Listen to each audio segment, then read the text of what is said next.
I was about 8 when this happened, and even now, I still think about it sometimes. When I see those old delivery vans parked on quiet streets. Back then, my family had just moved into a small neighborhood outside town. Most of the houses weren't finished yet, so there were construction workers everywhere. Cement trucks, vans, loud drilling sounds. It was normal to see strangers around constantly, so nobody really thought much of it. I used to spend hours outside by myself, riding my bike because there were barely any people living there yet. The streets were empty most of the time. One afternoon, I was riding bike near the end of the block when a dark blue van slowly pulled up beside the sidewalk. I remember the driver smiling at me, like he already knew me. He leaned over and asked, "Hey, do you play video games?" I said, "Yeah." Then he goes, "What games do you like?" I told him I liked racing games. I was a kid, so I didn't think anything about it. He sounded friendly. Honestly, he talked the same way some of the workers around there talked to me. Then he said something that immediately got my attention. "I think I've got something in the bag you'd probably want." I remember stopping my bike completely. He slid open the back door of the van. Inside, there was barely anything.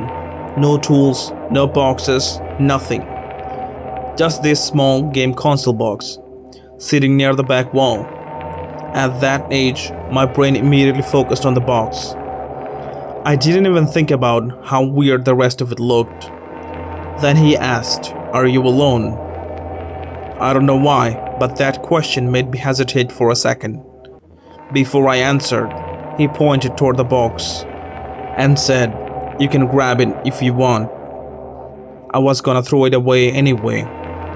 I still remember putting one foot near the step of the van while holding my bike with one hand.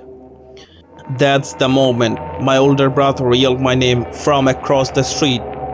When he heard my brother's voice, he slammed the side door shut so hard it echoed down the road, jumped back into the driver's seat, and sped off without saying a single word.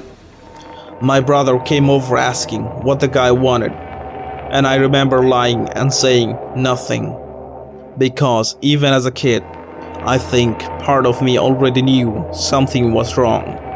What scares me now is how normal the whole thing felt at first. There was no mask, no threats, no creepy behavior like in movies. He was calm, friendly, patient, like he had done it before. And I still remember one detail clearly. Right before he drove away, he looked genuinely angry that someone interrupted him. Not nervous, not embarrassed, angry. And honestly, I don't like thinking about what might have happened if my brother hadn't come outside when he did.